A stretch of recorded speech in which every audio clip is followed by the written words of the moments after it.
Howdy, y'all. Welcome.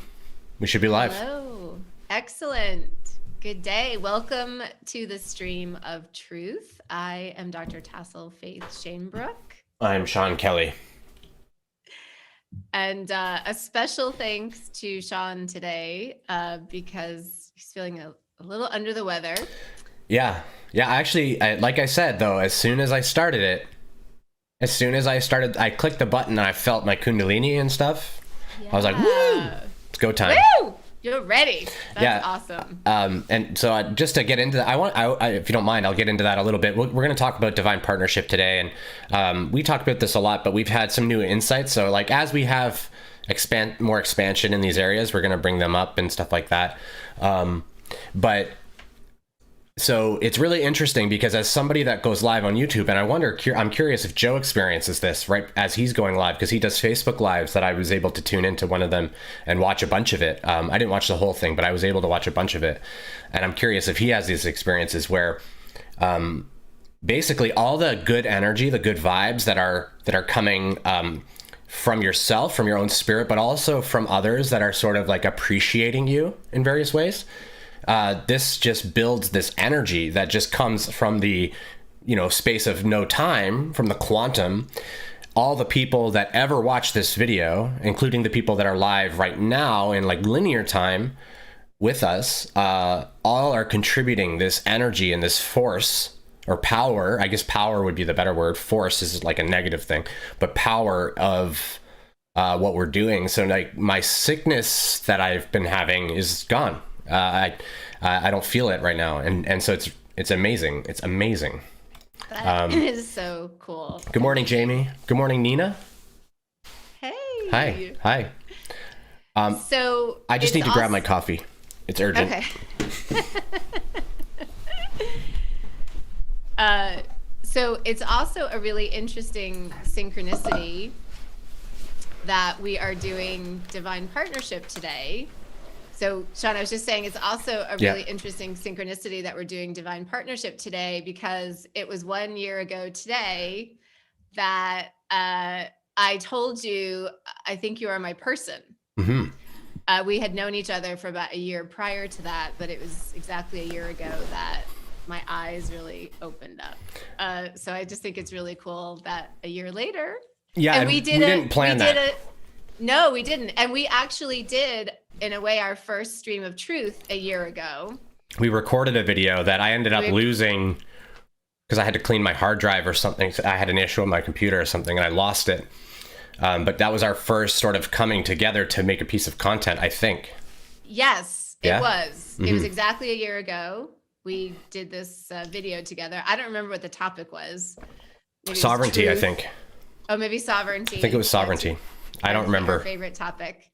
And we had been really close friends for about a year, but it hadn't really moved beyond that. And then after the video, I texted you, I think you are my person. Yeah, and I was kind of shocked. To receive that because I had sort of been hinting at that type of thing for a little while. Yes, you seemed to want no part of it. And I was like, well, maybe I'm wrong. I don't know. Whatever. I guess it is what it is. Yeah. And then you said that and I was like, oh, and then I got scared, I think, too. Because I was like, oh, no, now it's real. Uh-oh, something's happening here. What am I going to do? Because I asked if we could talk and you were like, oh, I'm really tired. Yeah. Oh, yeah. I remember that was like our first little thing, too. Our first little conflict because you're like, hey, I have this big thing to share. I'm like, I think we're a thing. And you're like, oh, can we talk tomorrow? Yeah. So, and this is one of the things I think we'll talk about today is I was so in my thinking mind about our relationship for like the first year. Like he lives in Canada and he's much younger than me and he's got all these little kids and how can this work? So, but this is one of the things we'll talk about today. Okay, so we're talking about divine partnership, and the reason we titled it Your Divine Partnership is the guidance that has been coming in for me about this is that this is a time period where more and more of us are going to be coming in to these divine partnerships, as the energy is more and more beneficial for that and supportive for that, and as more and more of us are clearing a lot and have been doing so much inner work, the magnetism between the divine partners is just going to increase and increase. So it felt really, I felt really guided to talk about this today, in part to just perhaps help other people prepare for their divine partnerships, and also for us to share a lot of the practices that it feels like we've basically been remembering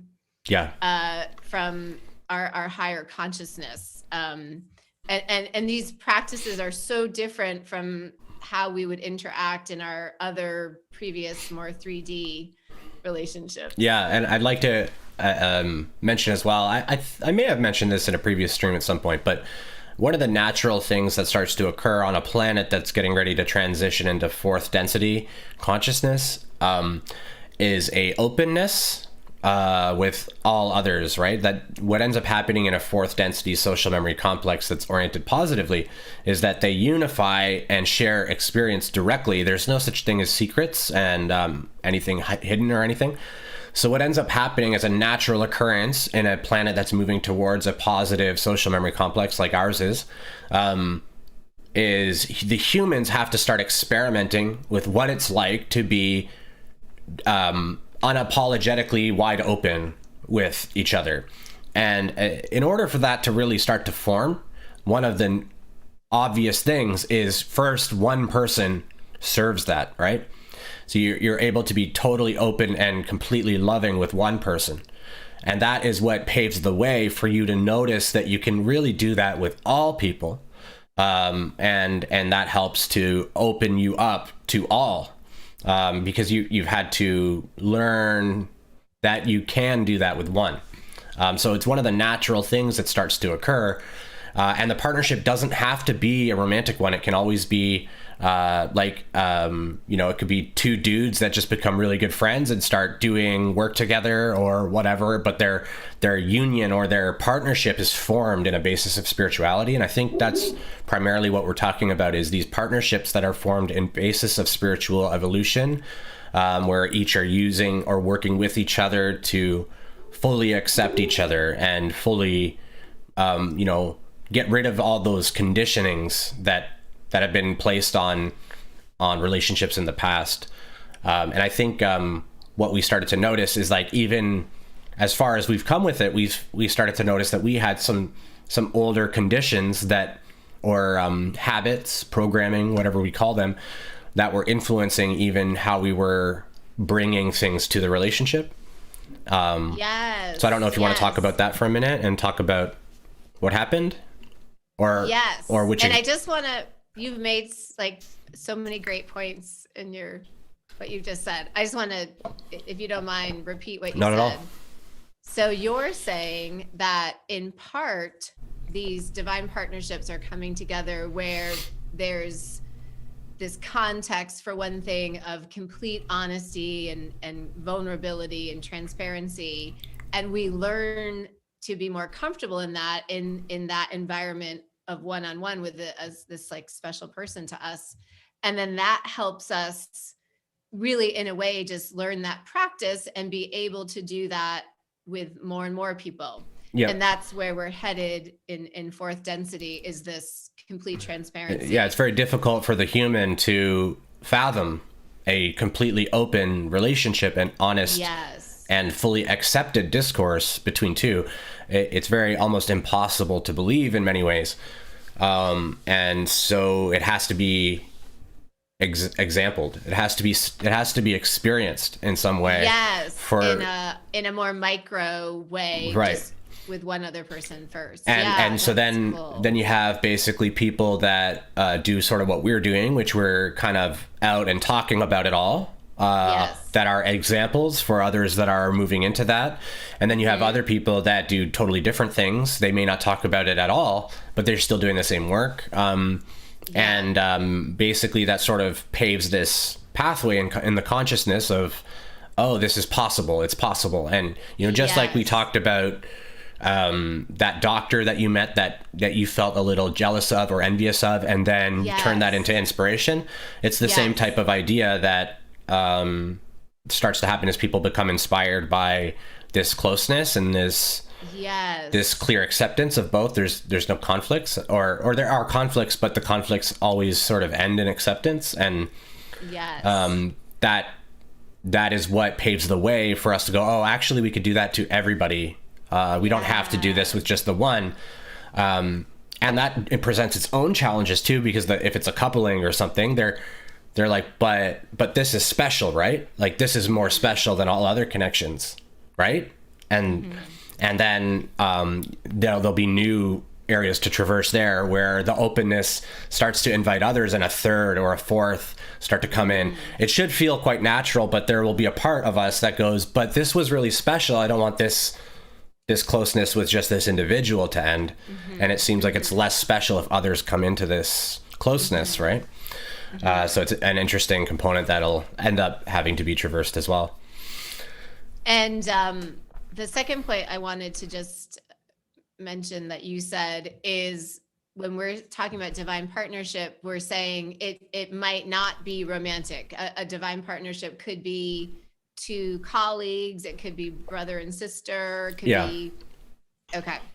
I mean, that's how I think of it. I think of, I don't necessarily believe that all divine partnerships are built to last the entire lifetime. I don't believe that all divine partnerships need to be romantic. What I consider to be a divine partnership is two souls coming together to progress on a spiritual evolution consciously, like aware of that. So we are obviously always doing that role for each other. We're always conforming to our agreements and roles that we've contracted with each other to play for each other. We're always doing that. So we're always evolving spiritually with every relationship regardless. But I just see a divine partnership or a conscious partnership as one that's formed in that knowingness and awareness that that's what we're doing with each other. That each person seems to be aware of that. And it can run its course. It can run its course, and usually, if that's the case, it won't. It's not because a lot of acceptance is happening, so it's usually going to be a natural splitting.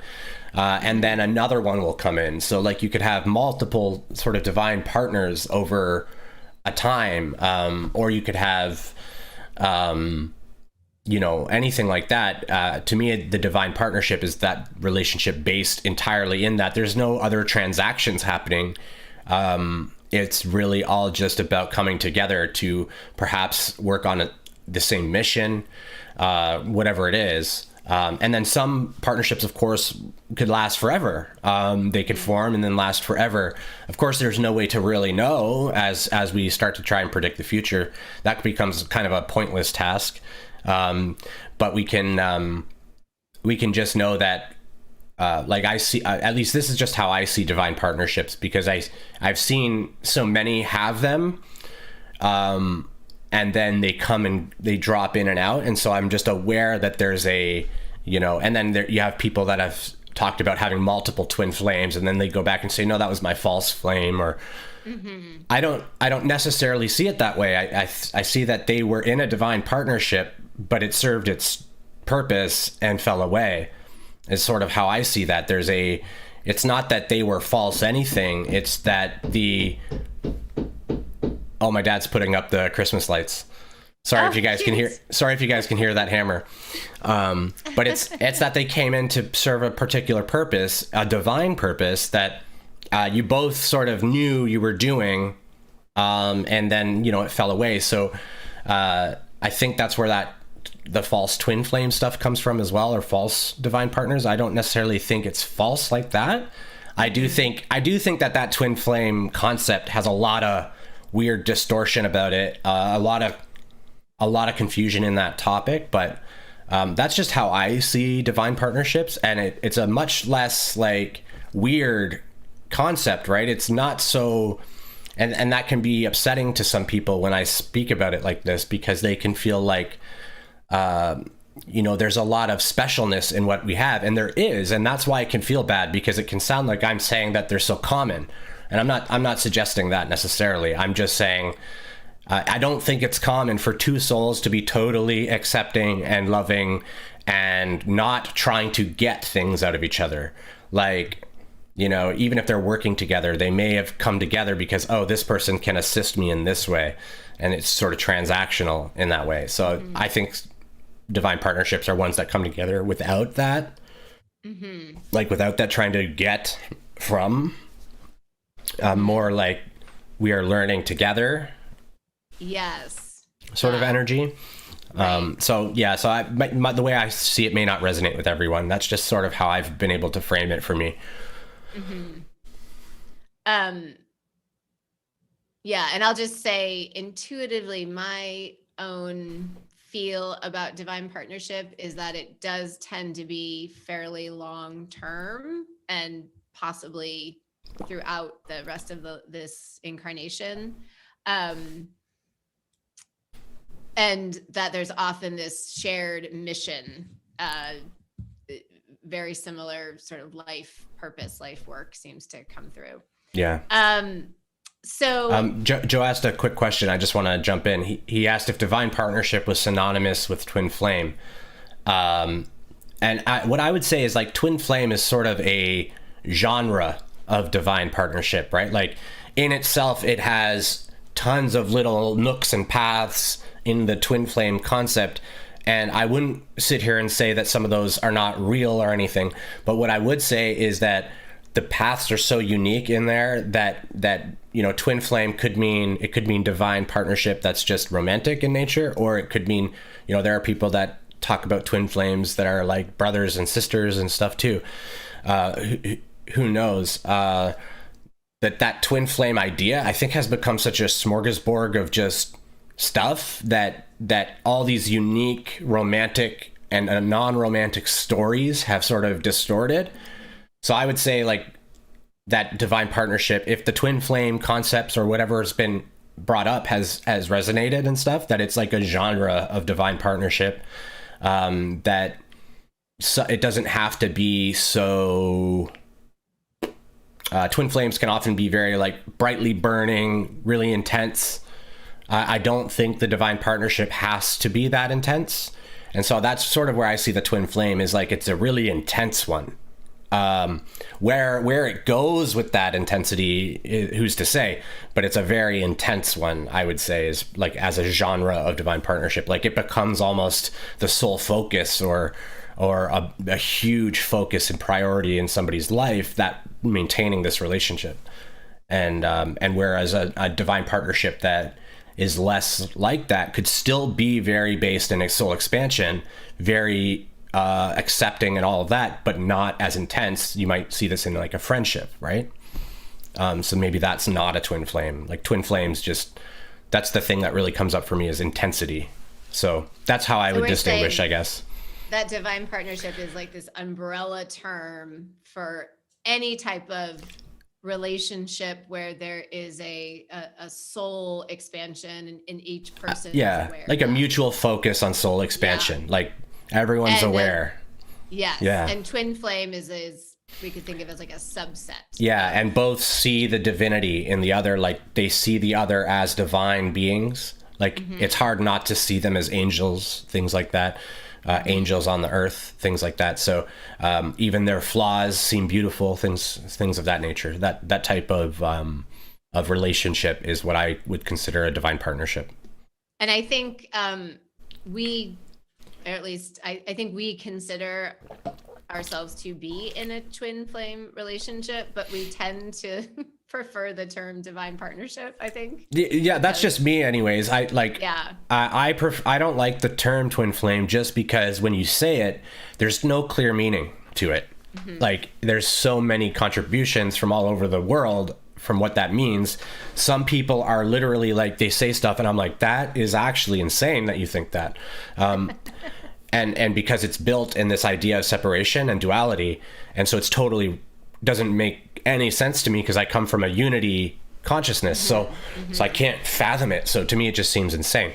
And not that I judge it though, but so then there's that, and then there's the other side of it, which seems more unifying and more aligned with what I could consider it to be. So that word itself, I tend to stay away from, and it's like the story around twin flame is so dramatic and often quite challenging too. So I think part of me doesn't always want to associate myself with all that. That's it. That's it too, is that, twin flame has this narrative with it that you start to go, oh, I'm going to go through this narrative. Like, you don't really have to do that. Quite that way. Like, you can form whatever you want.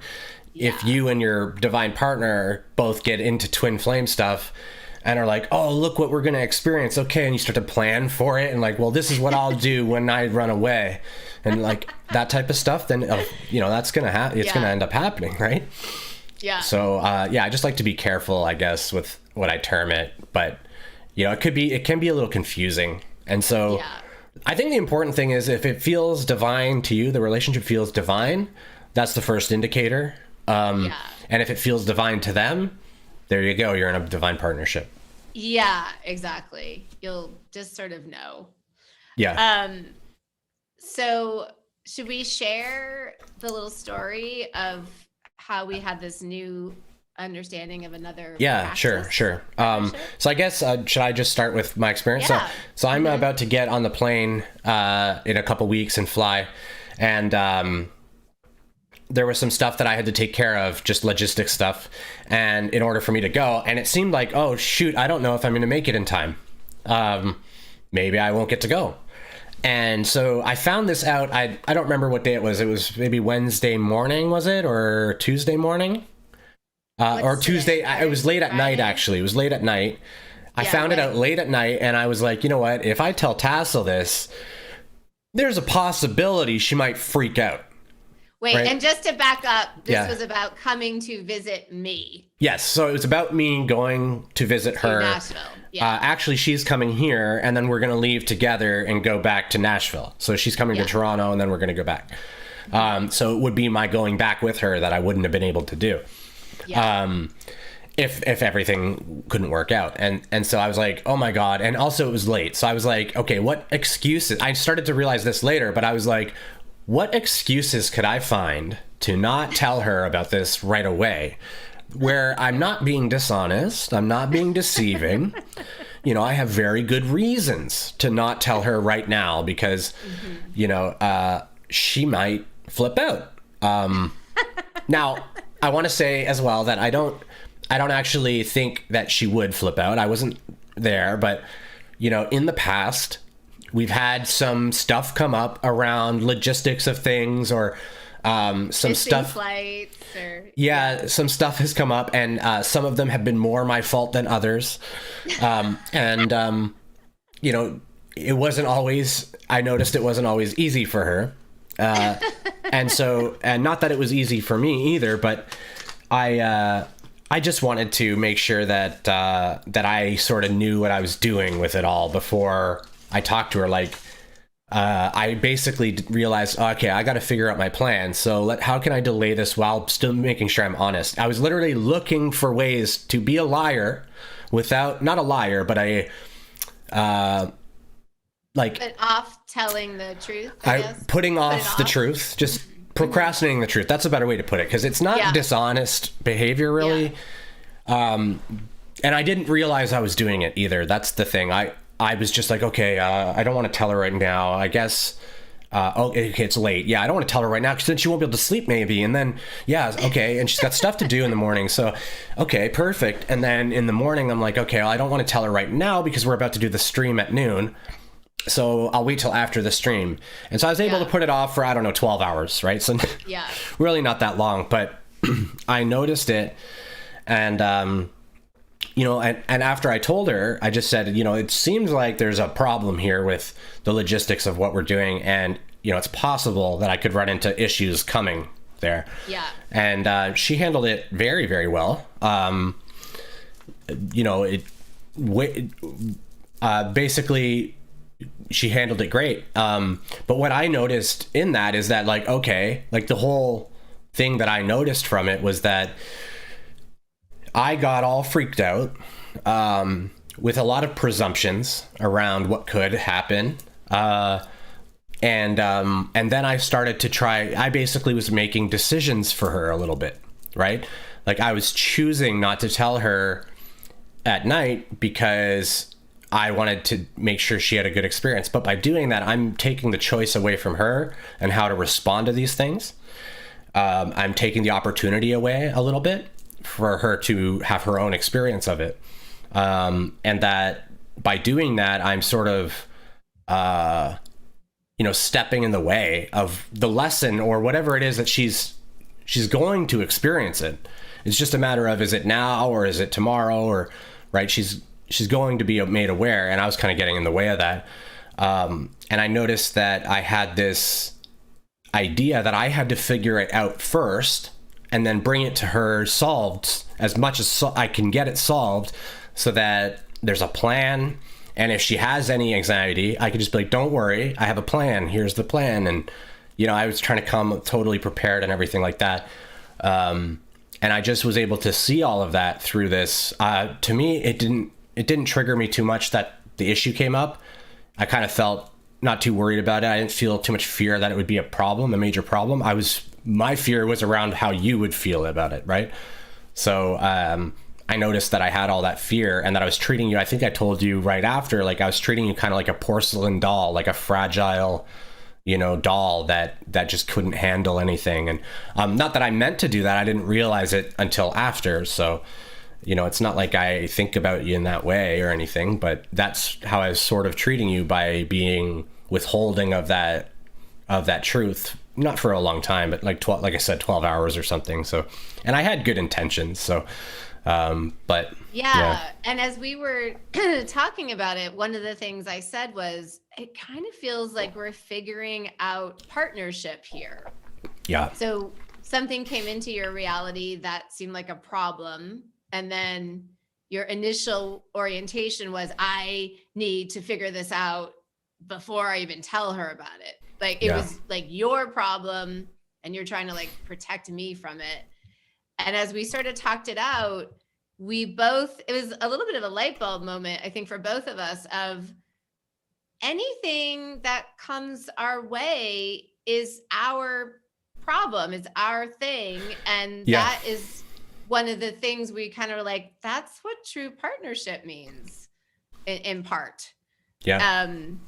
And this, it sounds silly almost, but it's kind of mind blowing for me.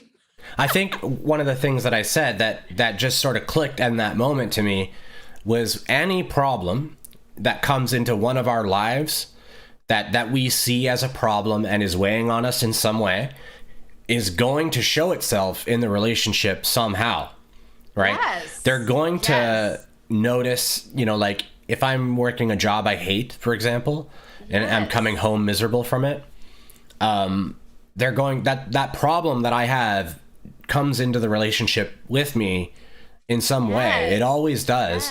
And so there's no point in like trying to fix everything ourselves, because we end up bringing it regardless. And exactly. And Joe said, this is awesome, sounds so familiar, you treat things you love differently. And that's exactly right. Like I said this to Tassel, like we forget that we feel like we're in a problem that we're trying to resolve, and we want to resolve it because we love the person. So we want to bring them, we don't want to bring them a problem. We want to bring them a solution, right? We don't want to bring them trouble. And we have to like let go of what I was seeing is we have to let go of the identification that I'm bringing them anything. The universe brought this. Yes. I didn't bring it. Right. Yeah, to our relationship. I'm not bringing her a problem. I'm just letting her know the reality. Yes. And it's not how she goes from there is I'm not responsible for it. All I'm responsible to do is do my best to hold space and compassion for however she takes it. And that's all that anyone can really truly ask of us to do. And if they're thinking about it in a different way, then we can help try and frame it this way. Like, I didn't make these rules and this, I didn't choose these things to occur.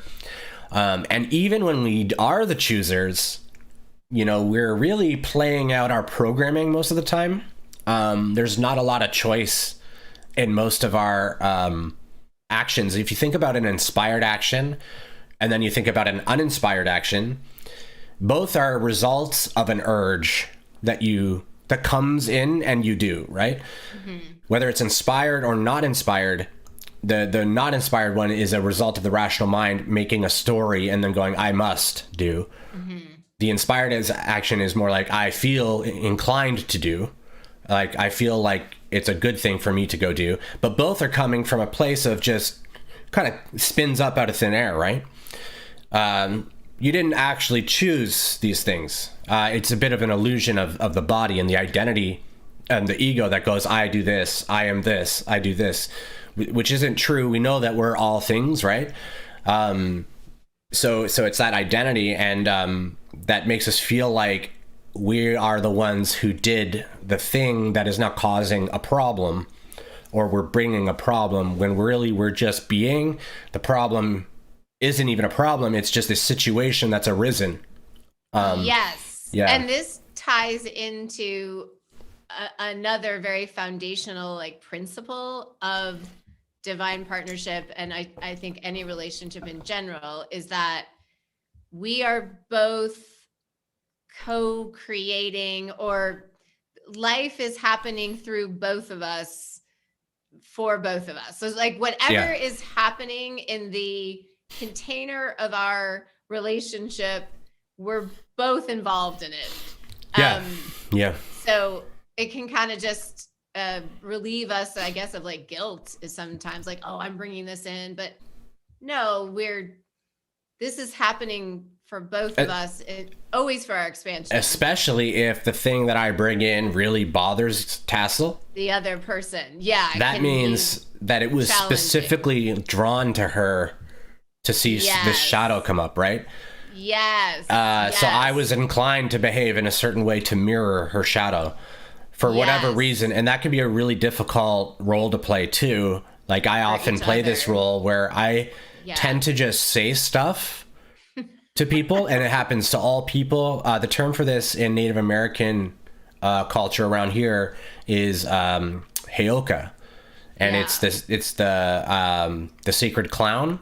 And basically, often in an attempt to be jestful or playful, or but other times just in an attempt to be truthful, I'll say something and it just sort of digs right into a wound people have, and I'm totally oblivious to it. And I can be this, or I'll act in a way that will, in a sequence of ways that will tell a story to them that I'm not intending to tell. Things like that, right? Like that I don't care, or whatever it is. And I can play that role a lot. So that role is really difficult to notice that, oh, I've done all these things that have hurt this person that I care about. And we have to try and remember that we're not really, all we really need to concern ourselves with is our intention. Of course, sometimes stuff's going to be confused. Something's going to be misunderstood, and something you say may be hurtful. Something you do may be, objectively bad, right? Objectively a negative thing. But part of what we do is bring these negative experiences to our partner, for them to see their shadow. For them to see their shadow. It's not meant to be an excuse, though. That's the only thing. You could fall into this, well, I'm just supposed to do this, so I'm a dick. Yes. Right? And do it on purpose. I would say this has been our major learning this past year, is understanding that this is happening between us, that we each sometimes will act in a way that can be super triggering to the other person, and it allows them to see a massive amount of shadow and usually clear it. And then what also happens is usually each one of us can also see, oh, there probably is a little bit of tweaking to my own behavior that I could do in the future. So I think we see both of that. Totally, Both of totally. those, Yeah. right? I'm not trying to say that you absolve yourself of all responsibility of everything that happens and detach entirely. What I'm trying to say is that you're responsible for everything that happens. You're just not always aware of what you're doing. Yes. And so it's that forgive them, Father, for they know not what they do. You, in those moments, did not know what you were doing truly. Yes. And I started to, I don't know about you, but I've started to be able to predict when we're going to have a thing. Like, really? so what I've started to notice is if I'm feeling off about something, it means that something in my shadow is starting to come up in something. Okay.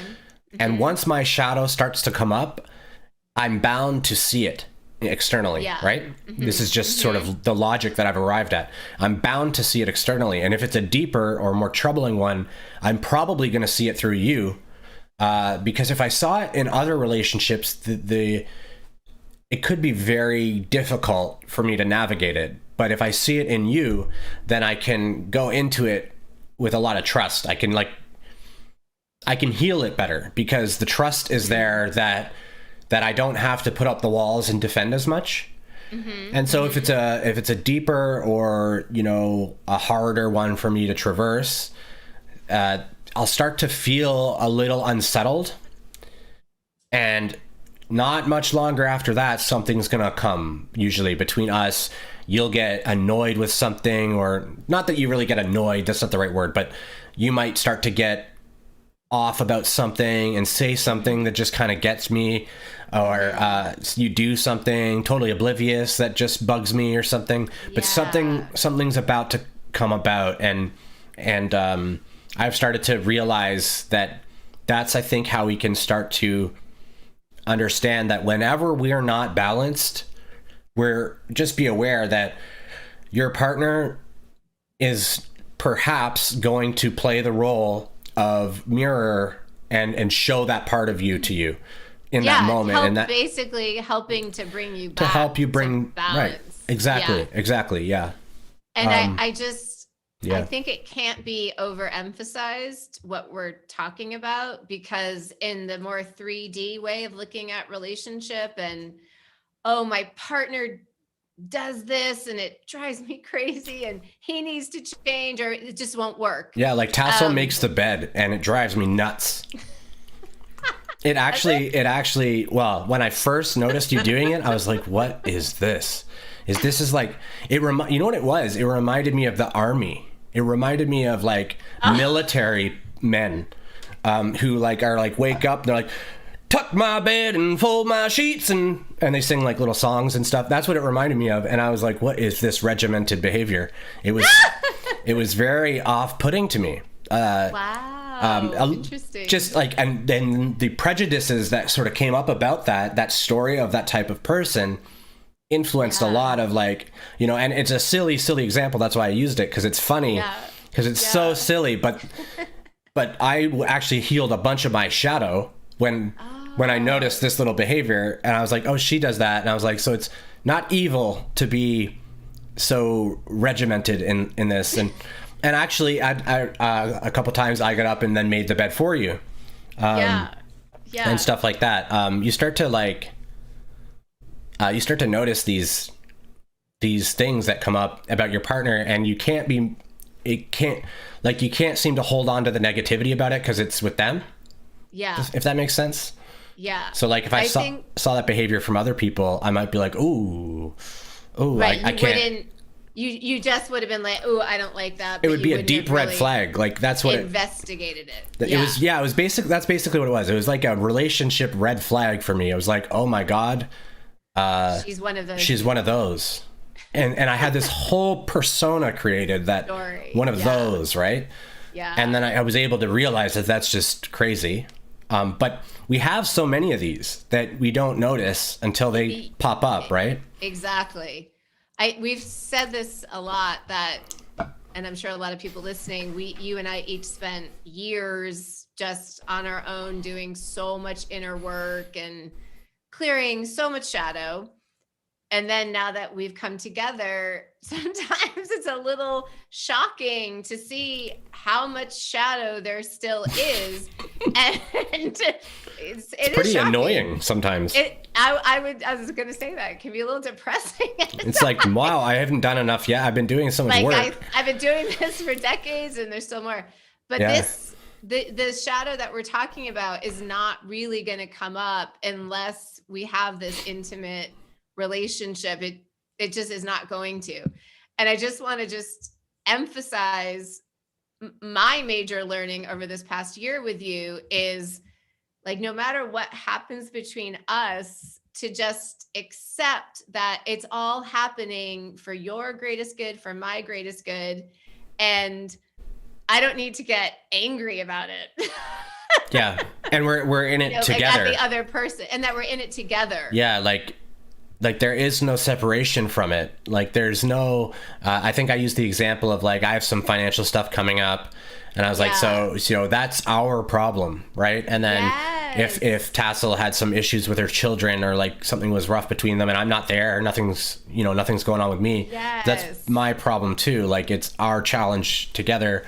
And I think we were both able to be like, well, that's pretty profound to think of it that way. Cause we're both kind of oriented to, noticing an issue and taking care of it and on our own and not really asking for help. I think a lot of people that are maybe empathic or sensitive to energies or awakening can just sort of forget that like there are people around to help them and stuff too. Like you can almost forget that you can even ask for when we had this help. Conversation 2 days ago where we just both realized, oh, anything that comes up for each of us is our stuff and we can handle it together. You don't have to go figure it out on your own. We can each come to each other and be like, hey, can we do this together? And, but like I said, if you're not balanced and then you try to figure it out with each other, more shadow is going to come because it's going to be highlighted to you. So like if it's getting too intense, then I always recommend taking a step back. It could be hard to do because generally there's one of you that doesn't want to do that and wants to keep going. So it could be a little challenging, but yeah, if you're ever having any of that stuff, like and that can be what even gets you back to balance is just remembering that, oh, this is my partner. We're in this together. It's our issue. She's my friend, that type of stuff, right? Like there's no enemy here. Yes. And that has always been one of the most comforting things I say to myself. Sometimes if things have been a little wobbly between us, I just go back to, he's my best friend. He's my best friend. This will all work out. And this realization that I think we both had 2 days ago of we're in this together. Whatever comes our way is our problem, our thing. We'll handle it together. It brought me the anxiety reduction that I felt about I'm not alone in my life was amazing. And I'm a doctor of psychotherapy and I have counseled tons of clients over the years, and anxiety in our culture, in Western culture, is very pervasive. And I do think it has a lot to do with this underlying energy in Western culture of you got to be independent, you have to be self-sufficient, you got to figure things out on your own. These are qualities we tend to revere in our Westernized society. And I'm not sure that's really how we're hardwired. We seem to be more hardwired tribally. That's how we seem to just naturally congregate when sort of left to our own devices. Yeah. So this idea of being together in life in all areas with your partner, I think it's a massive anxiety reduction tool. Totally. Just on a practical level. Yeah. I can feel suddenly like you're not alone, right? So that you're not alone. Yes. That you're not alone in figuring things out. And I'd like to say, like, I think part of this type of partnership as well is meant to show us that this, it's meant to mirror our partnership with ourselves, right? Yes. We're meant to experience a partnership with ourself that grows and expands. That's, you could consider it with your higher self, maybe like lower self to higher self, human self to higher self, that you're both, in a partnership. You're the same thing moving forward. And the divine partnership in the external is mirroring that. And so like, it's helping you to constantly accept yourself more, and love yourself more unconditionally, which allows for everything to expand and all the, good stuff to really happen. So it's like seeing that you're not alone externally, but you're also not alone internally. Like you're never alone. That's not a real thing. You can't be alone if you're in a unified singularity of consciousness. That's what's alone from what, right? So it's important to notice that. I think that you're really mirroring in your external, you're manifesting in your external and physical the relationship that you have with yourself, I think. Okay, I'm having such a mind blown moment right now, and I'm getting massive chills because I don't know if I've shared this on the stream yet, but basically the past month, I really upped my, I would say, partnership with myself.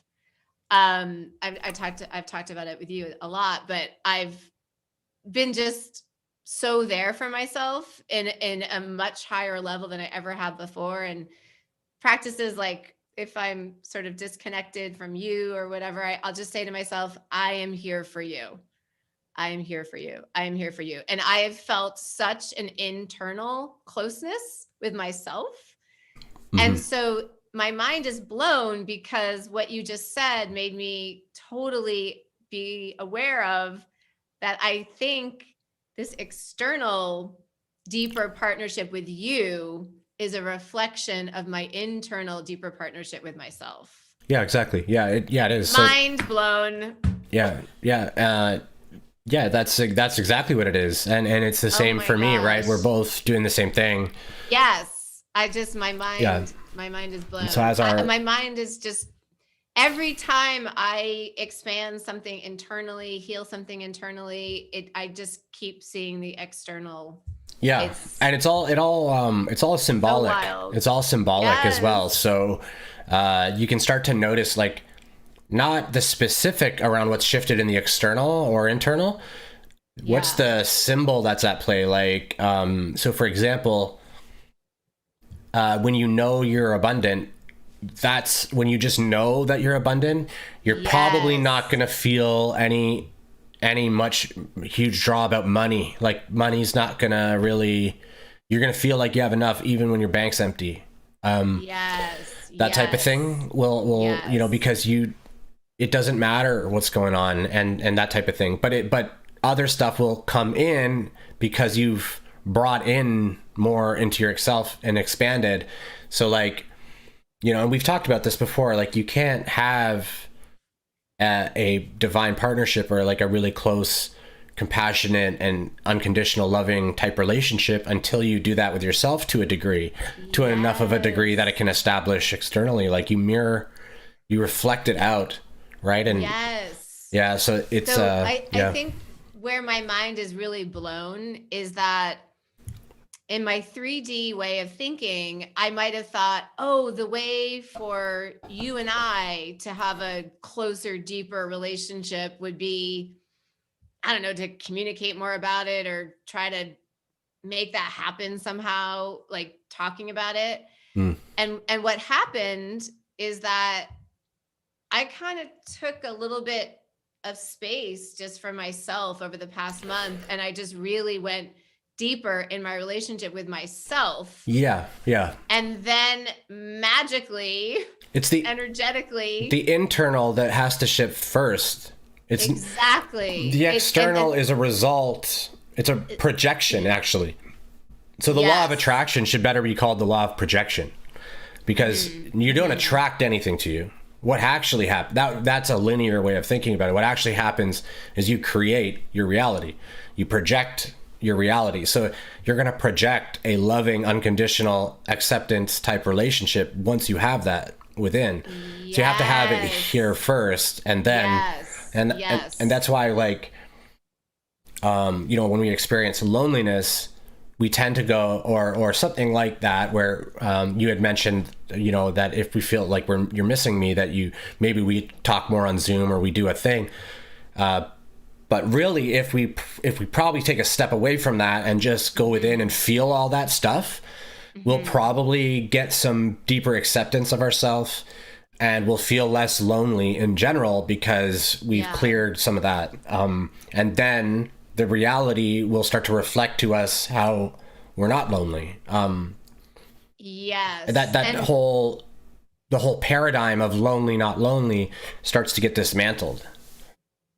Yeah. And one of the things that we put in the description that we would address in this live stream, excuse me, were practices that we could share about how others could bring through their divine partnership.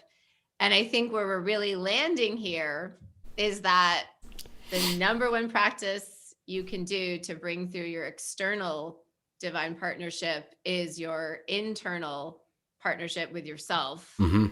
And that, it's just mind blowing. Yeah. If you're in a really lower state, right, and you're craving a divine partnership, I think you can have one come. But you're both probably going to be in this lower state. You're going to be reactive to each other, like bickery. There's going to be more guilt and shame tossed around, judgment, that type of thing. And then usually one of them will pull away and step out of that. And then maybe a real or a more aligned, higher vibrational partner might come in. So I think you can have a divine partner come in based on how I was describing what I think they are earlier. Mm-hmm. When you haven't accepted yourself, you could both be on this awakening journey and path, but you're like maybe more like immature with it, or less further down the road. And so what ends up happening is you attract somebody that's similarly where you're at, that, you know, on some levels, right? And you end up having a bit of a confrontation, and that can end up growing together up into the high vibrations. So it's possible, and I think you and I have, you know, somewhat traversed that as well. I think we were probably in a bit of a lower vibrational state. Yeah, in certain areas we had stuff we had to work on still, and then we came in and worked on it together, basically. Right. And what seems to be the truth is, however people are treating you on the external, there's a direct correlation with how you're treating yourself. Mm-hmm. So if you don't like what you're seeing on the external, how people are interacting with you, just reflect, is that how I'm actually interacting with myself? It always is. It always is. There's always a direct correlation. Yeah. And I want to just be kind of practical when we talk about, well, what does it mean to partner with yourself? Like that, what does that actually mean? Yeah. Because if I had heard that a couple of years ago, I'd think, what does that mean? Before we get into that, can I just say, there's a real lesson of patience and understanding a bit about divine timing here as well. That like, you can't force it at all. Like, you have no choice over when this type of partner comes in. You have literally it's sort of set.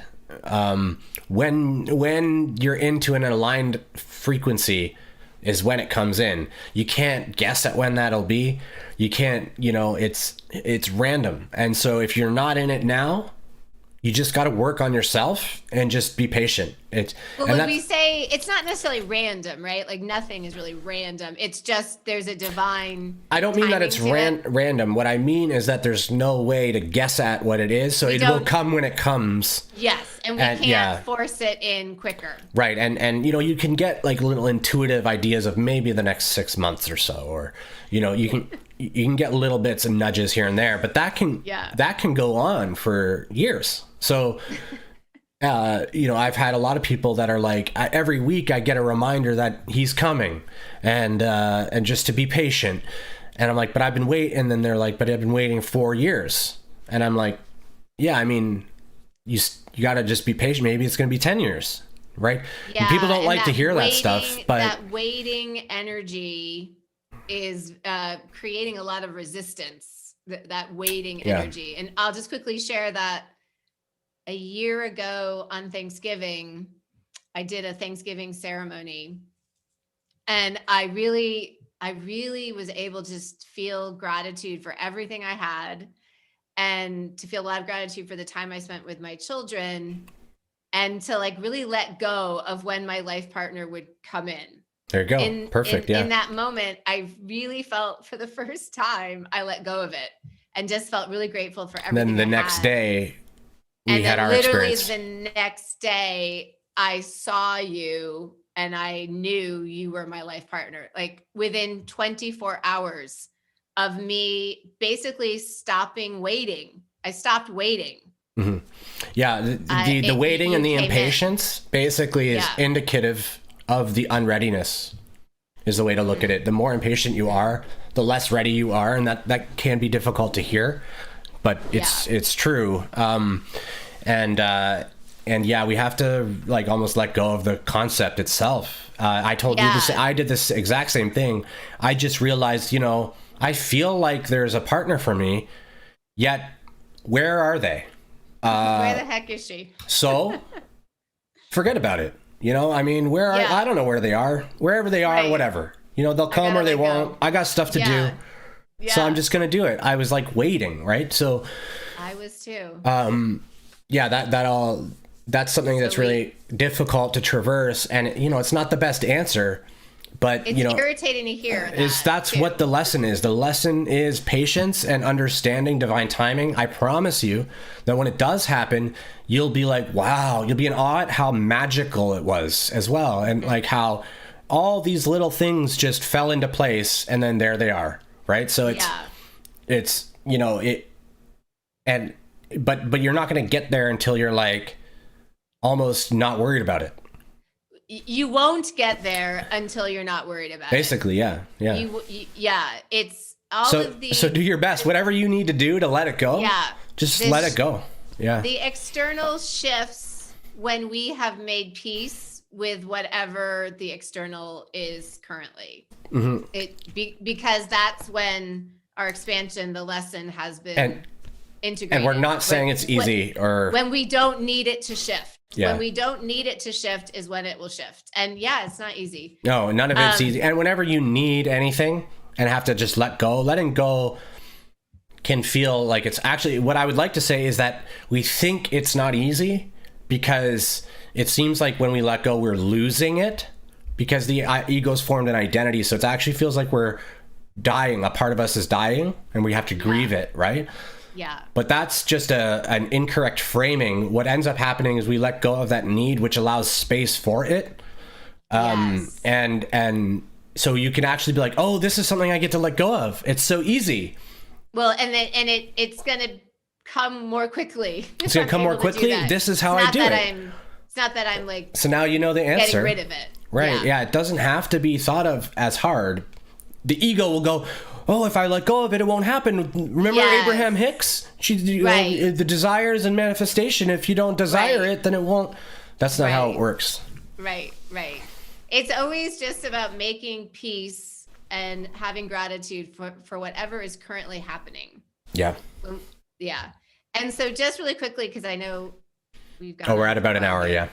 I just want to talk about some very tangible ways to partner with yourself. Good idea. And it's really interesting because even when your divine partner comes in, like for you and I, it's still so important to do these things. And this is something you and I think, I'll just speak for myself. I know I have been learning that within a partnership, I still must first partner with myself.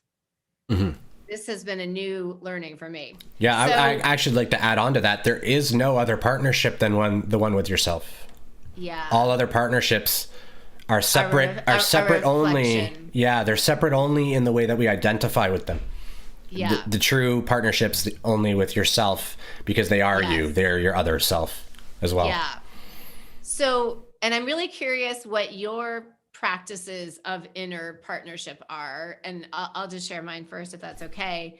Mm-hmm. For me, probably the number one practice of inner partnership for myself is to be in my truth, to allow myself to feel whatever is there and not suppress it, not run away from it, and just for me to live in my truth. That is probably my number one partnership with myself, that I will not abandon myself. I will not abandon my truth.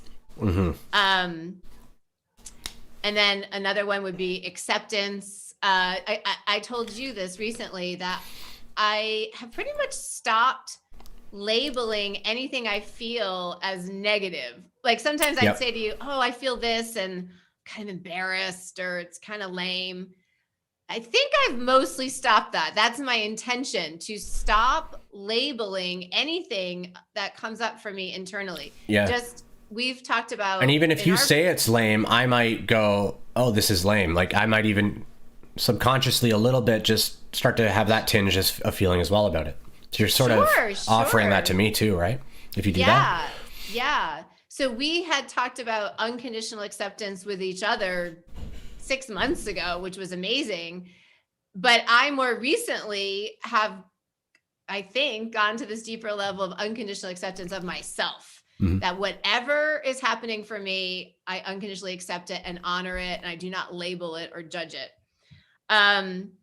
And then just this idea of being my own best friend, my own advocate, my own hero, my own mother, that I am there for myself no matter what. And just, I don't know, even just putting my hands on my heart like this just feels like very comforting and powerful, that I got you no matter what. I got you. I am here for you. Yeah. I am with you. Those are some of the practices that have been deepening for me and have made me feel stronger in my partnership with myself. I like all of those. One that I'd like to really add is that there's a big sort of thing in the communities right now about sensitive people and empathic people and setting healthy boundaries, right? And what I would like to suggest is that boundaries are not healthy.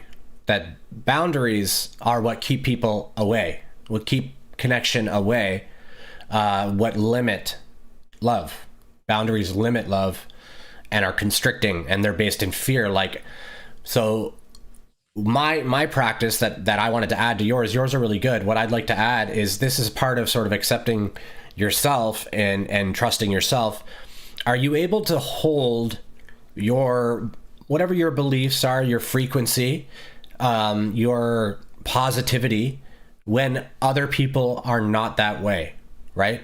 Are you able to hold on to your thing and your knowing and act in compassion when other people maybe are not, or when other people are being ways that you don't like?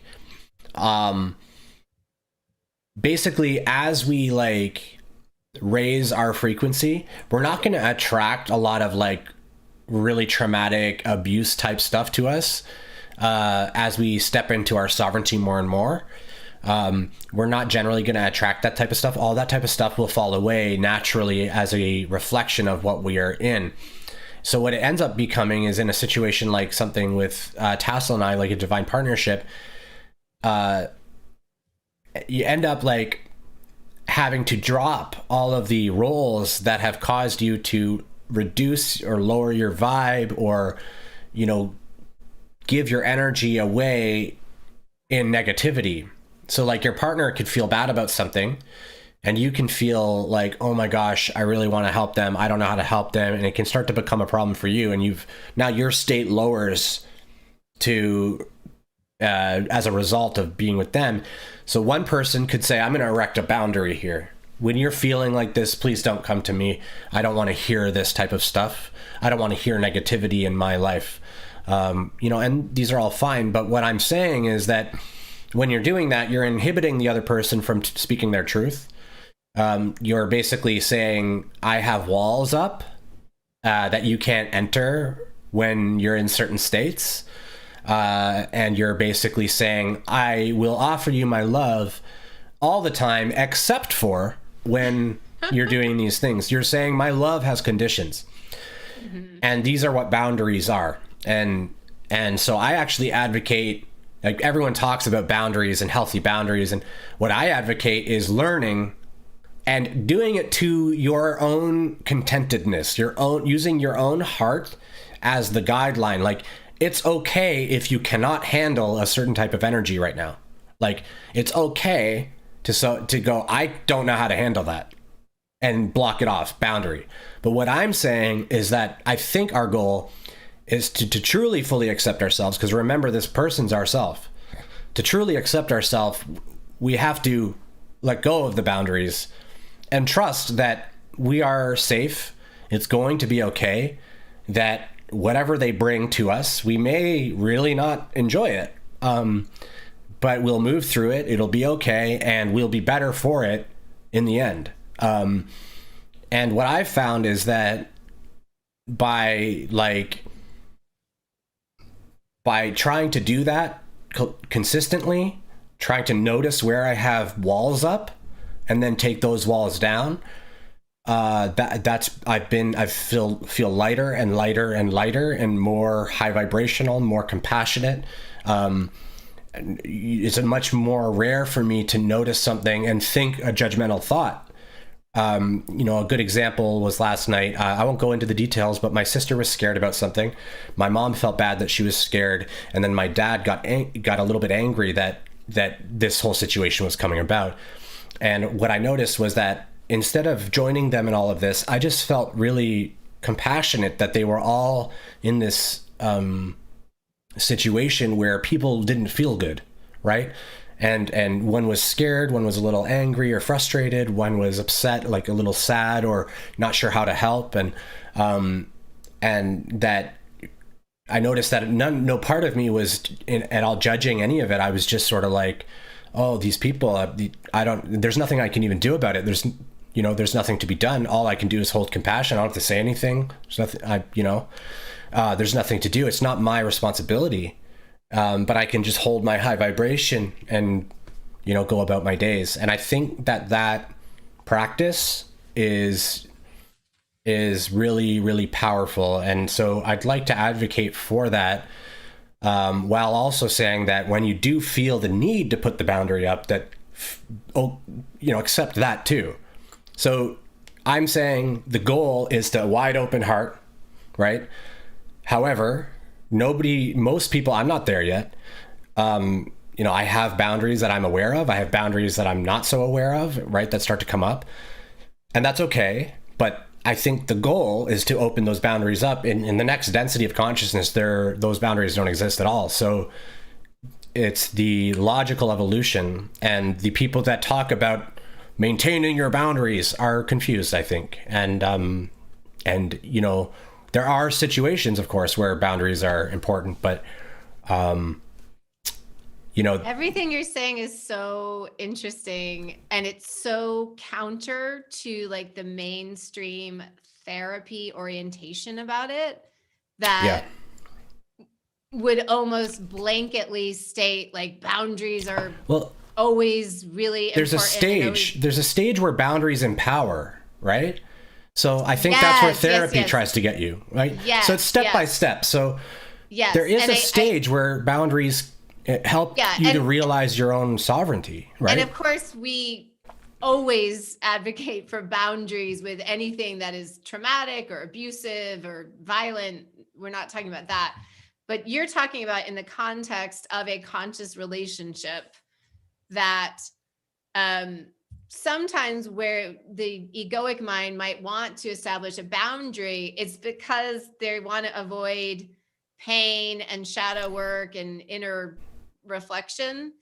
And I think that's what you and I have experienced, that the more we've been courageous enough to loosen boundaries with each other and open our hearts more and more to each other, that in the end, it's only been very positive. Although, not to say it can't be uncomfortable at times. And the more that we're able to sit in and hold and be okay with and be at peace with, the more accepting we're going to be in our environment, the more peace will come to us. Like, the same things that used to bother you can then occur, and they won't notice. You won't even notice them. They won't. Like, so you can think that, like, oh, if I accept that this person's calling me stupid for my beliefs, then that means they'll just keep doing it, and it will keep bothering. It won't even bother you. You'll just be like, that's adorable that they think that. That's just adorable. This beautiful human is so confused. I feel compassion, and and you don't think about it at all. So these issues just dissolve away once you're okay with them. Like, once you're okay with it. And you sometimes when we set a boundary, we're just cutting off this potential expansion that we could be going into, because it's scary and uncomfortable. And so I'm talking about it with divine partnerships, but I'm also saying, like, when a stranger says something crazy, and you're like, oh, I got to tell them how crazy that is to say that. Maybe that's the right thing. I'm not saying you shouldn't, follow your heart. But what I am saying is that maybe the best thing to do is to smile and just, notice that made you uncomfortable. That exactly, it made you uncomfortable. There's something there in you. Yeah, exactly. Anytime we feel something uncomfortable from an external situation, it's only shining light on something within us that we can expand on. Always. Yeah. I think that's a good time to end. Yeah, maybe just to summarize, and I didn't know it was going to end up here. It's a beautiful teaching for me. To summarize, I think one of the main things we've been saying is your divine partnership on the external is going to reflect your inner partnership with yourself. Yeah. And so if it hasn't come in yet, then there's an opportunity to really strengthen that inner partnership with yourself. Look at your relationship with yourself. Look at your relationship with yourself. Mm-hmm. And then whatever is happening within your divine partnership is also a reflection of what's happening on the inner as well. Exactly. Beautiful. Yeah. Thank you so much for watching. If you like the video, click the like button. It really helps out. If you haven't subscribed, please subscribe. We also have Patreon, links below for private Discord and stuff like that. And we'll be doing courses on the Patreon. Other than that, we'll be live on Monday. Yes. Thank you so much. And just so many blessings to everyone in their own inner partnership and all their partnerships on the external. Yes. Thank you for watching. Take care, everyone. Bye.